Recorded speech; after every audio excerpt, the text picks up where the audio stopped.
আজ প্রায় এক সপ্তাহ পর আমি আবার ধ্যান থেকে চোখ খুললাম। এখন নিশ্চয়ই আমি আমার পুরো অলৌকিক শক্তি ব্যবহার করে একটা চমৎকার জিনিস প্রকট করে ফেলতে পারবো, যেটা আমি চাইছিলাম। আমি চাই আমার সামনে এমন একটা জিনিস প্রকট হোক যেটা দ্বারা গরিব দুঃখীদের উপকার হবে এবং সৎ মানুষ আরো বেশি উপকৃত হবে। দরবেশের কথা বলতেই তার সামনে একটা বিশাল বড় জায়গা বালিতে পরিণত হয়, আর সে বালিগুলো টকবক করে ফুটতে থাকে। কি এ কেমন জায়গা তৈরি হয়েছে? দেখে তো মনে হচ্ছে এগুলো চোরাবালি, কিন্তু আমি তো চোরাবালি চাইনি। আমি তো চেয়েছিলাম এমন কিছু যা দিয়ে সব মানুষের সাহায্য হয়। চোরাবালি আবার কি করে সাহায্য করতে পারে? নিশ্চয়ই আমার ধ্যানে কোনো গড়বড় ছিল। এই জঙ্গলে আর ধ্যান না করে অন্য কোথাও চলে যাই। দরবেশ সেখান থেকে চলে যায়, আর সে জঙ্গলে চোরাবালিটা রয়েই যায়। অন্যদিকে জঙ্গলের পাশের গ্রামে এক জেলে বাস করত।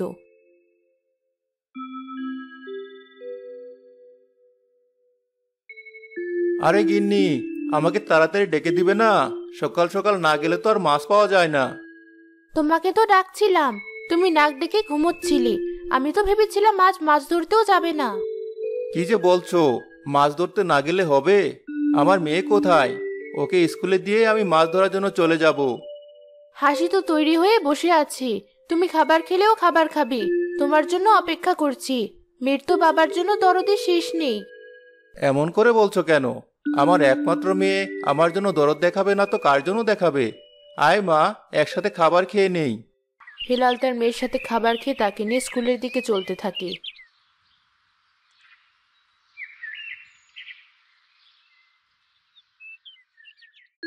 মনোযোগ দিয়ে পড়াশোনা করিস মা।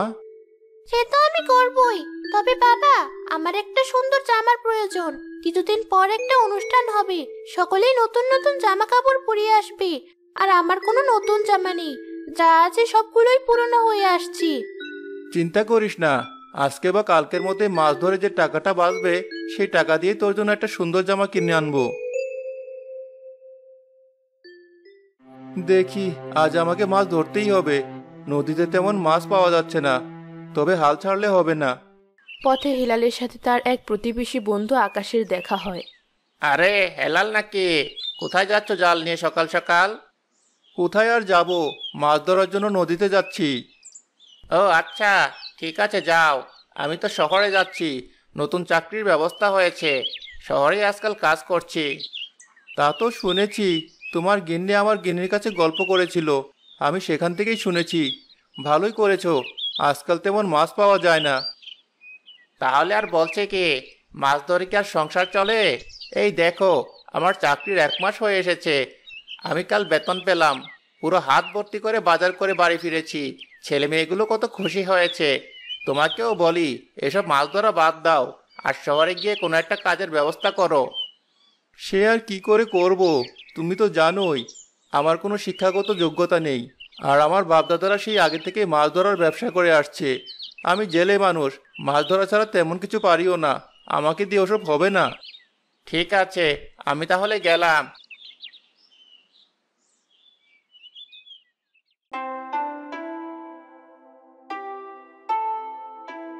হেলাল মাছ ধরতে থাকে নিজের নৌকায় বসে, কিন্তু সে কোনো মাছের দেখা পায় না।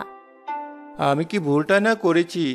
যদি একটু শিক্ষিত হতাম তাহলে শহরে গিয়ে আমিও কাজ করতে পারতাম।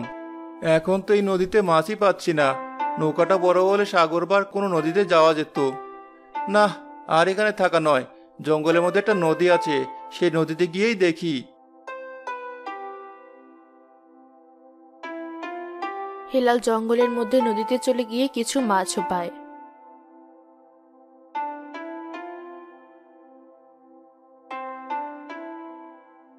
এই নদীতে তো মাছ আছে মনে হয়, জঙ্গলের মধ্যে কেউ আসে না। এই নদীতেই আজ থেকে মাছ ধরতে আসবো।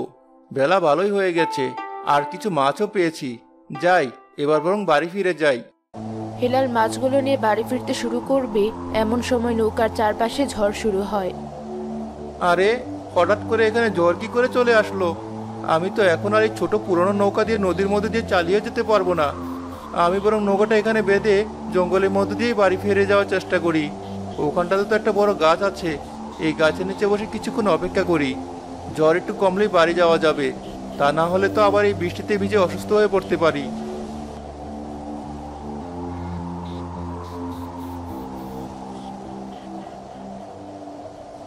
হেলাল গাছের নিচে বসে অপেক্ষা করতে করতে চোরাবালি দেখতে পায়। এই জঙ্গলের মধ্যে চোরাবালি কি করে এলো? জঙ্গলে তো অনেকদিন আসি না, হয়তো নতুন করে চোরাবালির উৎপত্তি হয়েছে।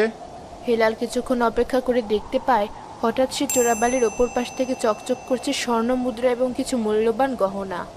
এ তো বাড়ি অবাক করা বিষয়। কিছুক্ষণ আগেও তো মনে হয় না এখানে এই জিনিসগুলো ছিল, হঠাৎ করে এখানে কি করে এলো? আমি কি গিয়ে একবার দেখবো? কিন্তু আমি এই চোরাবালি পার হয়ে কি করেই বা যাব? না না, আমার সেখানে যাওয়া মোটেই ঠিক হবে না। জানি না কার জিনিসপত্র এভাবে পড়ে আছে। এর মধ্যেই ঝড় থেমে যায়। ঝড় থেমে গেছে, আমি বাড়ি ফিরে যাই। যার এই জিনিসগুলো হবে সে এসে হয়তো নিয়ে যাবে। হেলাল লোভ না করে সেখান থেকে চলতে শুরু করে। এমন সময় চোরাবালির মধ্য থেকে একটা আওয়াজ বেরিয়ে আসে। কোথায় যাচ্ছ বৎস? তুমি এদিকে এসো, আমার কথা শুনে যাও। আরে, কে ডাকছে আমাকে? আশেপাশে তো কেউ নেই। এই চোরাবালিটাই কি তাহলে কথা বলছে?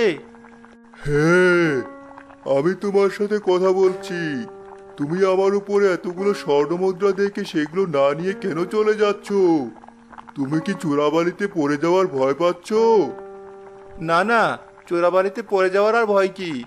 একটা গাছের ডাল কেটে এখান থেকে ওপাশ পর্যন্ত দিলে আমি সহজে চোরাবালি পার করে ফেলতে পারতাম। কিন্তু তাহলে কার না কার জিনিস, এজন্য আমি সেগুলো নিতে যাইনি। আমি তোমার এই সততা দেখে মুগ্ধ হয়েছি। ঠিক আছে, তুমি এই স্বর্ণমুদ্রাগুলো নিয়ে যাও আর আমার উপর দিয়েই হেঁটে যাও। আমি তোমাকে গ্রাস করব না।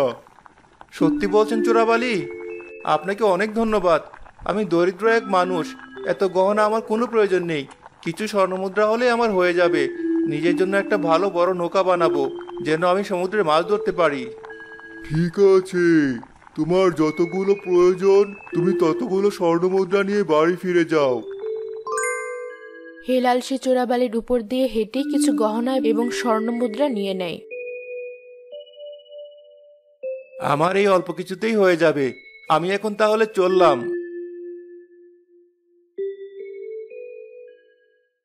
গিন্নি, ও গিন্নি, কোথায়?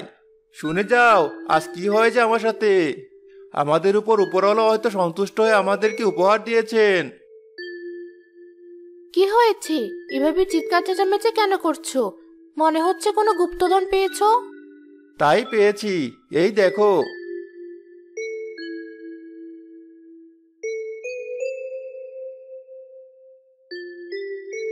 খুব ভালো বিষয়, কিন্তু তুমি এই কটা স্বর্ণমুদ্রার গহনা কেন এনেছো? সবগুলো নিয়ে এলেই তো পারতি। আরে, এত কিছুর কি আর আমার প্রয়োজন আছে? আমি একটা নতুন বড় দেখে নৌকা কিনবো, যেটা সাগরেও চালানো যাবে। দেখবে, এরপর নিজেরাই মাছ বিক্রি করে টাকা আয় করে ফেলবো। অন্য কোনো গরিব মানুষ যদি সেই জঙ্গলে যায় আর তার সাহায্যের প্রয়োজন হয়, তাহলে সেখান থেকে সে বাকি স্বর্ণমুদ্রা নিয়ে নেবে। বুঝতে পেরেছি, তুমি ভালো মানুষ, এজন্য ভালো চিন্তা করেছো। আর তাই হয়তো আমরা এই উপহারটা পেয়েছি। হিলাল সেই স্বর্ণমুদ্রার গহনা বিক্রি করে একটা বড় নৌকা কিনে এবং সে নৌকা দিয়ে সাগর ও বড় বড় নদীতে মাছ ধরতে যায়। এভাবে কয়েক মাসের মধ্যে হিলালের অবস্থার উন্নতি হতে থাকে। গিন্নি, টাকা তো অনেক জমেছে। এবার ভাবছি বাড়িটা নতুন করে বানাবো। তাই করো, তাই ভালো হয়। এই বাড়িতে আর কতদিন একটা ইটের দালান বানাবো আমরা। দেখতে দেখতে হিলাল তার পুরো পরিবার নিয়ে একটা ইটের বড় দালান বানিয়ে ফেলে। পাকা বাড়ি দেখে গ্রামের সকলেরই তাক লেগে যায়। সবচেয়ে বেশি অবাক হয় তার প্রতিবেশী আকাশ। হেলালের হঠাৎ করে কি হলো? সেদিনও আমার সাথে দেখা হলো। আমি শহরে চাকরি করেও তো এত দ্রুত টাকা আয় করতে পারছি না। সেদিন এত বড় একটা নৌকা কিনে ফেললো, আর এখন আবার পাকা দালানও বানিয়ে ফেলেছে। না, কিছু একটা তো নিশ্চয়ই হয়েছে। আমি একবার কথা বলে দেখবো হেলালের সাথে, যদি কোনো কিছু বের করা যায়।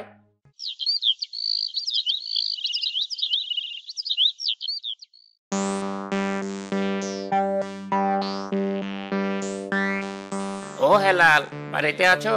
বেরিয়ে এসো, তোমার বন্ধু এসেছে।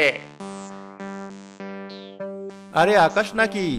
এসো এসো, বাড়ির ভেতরে এসো। না না, এখন কি আর এই গরিব বন্ধু প্রতিবেশীদের মনে থাকবে? কি যে বলছো? এসো, ঘরে এসো। আমাকে তো আবার শহরে যেতে হবে কাজের জন্য। আমি জিজ্ঞেস করতে এলাম, তুমি হঠাৎ করে এমন উন্নতি কি করে করলে? আমার তো আজকাল দিন ভালো যাচ্ছে না। আমাদেরকেও বলো, যদি আমরা কিছু আয় রোজগার ভালো করতে পারি। আচ্ছা, তুমি তো আমার প্রতিবেশী, আর আমি অনেক আগে থেকেই তোমাকে চিনি। যদি তুমিও খারাপ অবস্থায় পড়ে থাকো তাহলে সাহায্য করতেই পারি। শোনো কি হয়েছিল। হেলাল সরল মনে তার প্রতিবেশী আকাশকে সবকিছু খুলে বলে। তোমাকে অনেক ধন্যবাদ। আমি তাহলে এই কাজটাই করব। এখন তাহলে চললাম। আকাশ এরপর আর এক মুহূর্ত দেরি না করে সে জঙ্গলের দিকে চলতে শুরু করে। ওই পোকা কয়েকটা স্বর্ণমুদ্রা আর অলংকার নিয়েছে। বাকিগুলো যেন আর কেউ নিয়ে না যায়। আমি সবগুলো নিয়ে নেব। ওই দেখা যাচ্ছে চোরাবালি, কিন্তু আশেপাশে কোথাও তো কোনো স্বর্ণমুদ্রা বা গহনা দেখতে পাচ্ছি না। গেল কোথায় সবগুলো? আমি বরং কিছুক্ষণ বসে অপেক্ষা করি।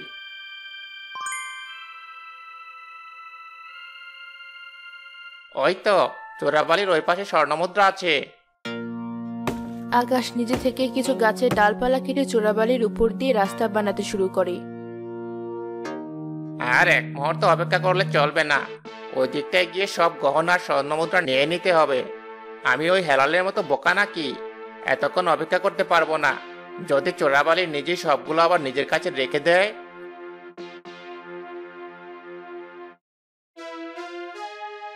এই তো সব গহনা। আমি সব আমার সাথে করে নিয়ে যাব। আমি থলে নিয়ে এসেছি। সবগুলো এটার মধ্যে ভরে এখন চলে যাব। আকাশ সব গহনা থলেতে ভরে।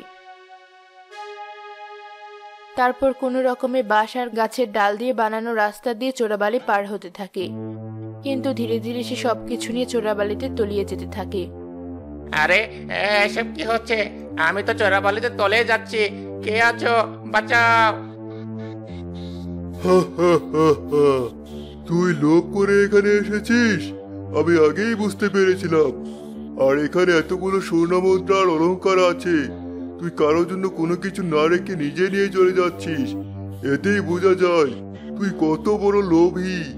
এখন সারা জীবনের মতো তুই আবার এই চোরাবালিতে ডুবে থাকবি। অন্ধকারে ধুকে ধুকে মরে যাবি। না না, আমার ভুল হয়েছে। আমাকে ক্ষমা করে দাও। আমাকে ছেড়ে দাও। আমি শুধুমাত্র সৎ লোকেদেরই সাহায্য করি। তোর মতো অসৎ আর লোভী লোকদের এটাই শাস্তি।